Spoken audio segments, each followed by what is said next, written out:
Pak Hasto adalah sosok yang berjiwa kerdil. Wakil Ketua Umum Partai Gerindra, Habibur Rahman menyentil sosok Sekjen PDI Perjuangan Hasto Kristianto. Hal itu dilakukan seusai Hasto mengibaratkan Gibran Rakabuming Raka seperti sopir truk yang menyebabkan kecelakaan di gerbang tol Halim Utama, Jakarta beberapa waktu lalu.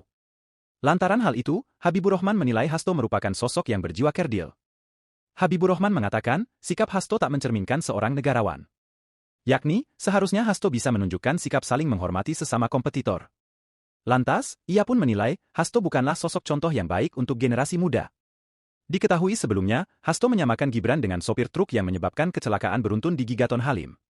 Menurut Hasto, sopir truk tersebut masih berusia 17 tahun serta belum memiliki surat izin mengemudi, SIM.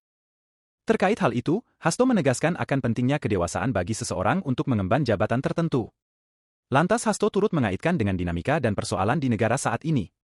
Hasto mengatakan, untuk mengelola suatu negara sebesar Indonesia dengan segala persoalan adalah urusan yang kompleks. Sehingga menurutnya, diperlukan adanya sosok yang matang dan cukup dewasa untuk mengurusi persoalan tersebut. Sebelumnya, Hasto juga menyebut bahwa PDIP hilaf mengusung Gibran sebagai wali kota Solo.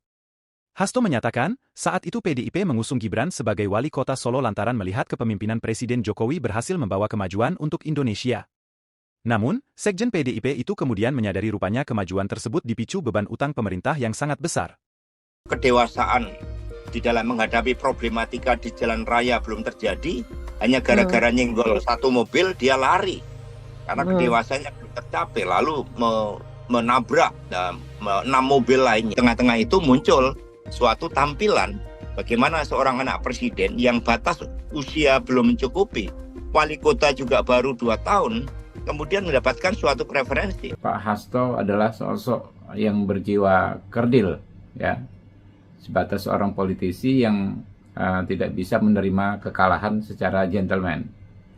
Beliau terlihat sekali tidak dalam kapasitas sebagai negarawan, ya, negarawan yang harusnya menunjukkan sikap respect, ya, termasuk terhadap kompetitor. Pak Hasto ini bukan contoh yang baik buat generasi muda dan buat kita semua. Ya, silakan saja dia memilih bersikap tersebut, tapi rakyat pasti menilai, ya, sikap-sikap seperti ini sangat amat tidak layak untuk dicontoh dan beliau sangat amat tidak layak untuk dijadikan panutan, ya. Politik kita ke depan, ya, adalah politik saling menghormati, politik merangkul, ya, dan politik persatuan. Jadi orang-orang seperti ini ya sepertinya akan tergilas oleh zaman. Download Tribun X sekarang, menghadirkan lokal menjadi Indonesia.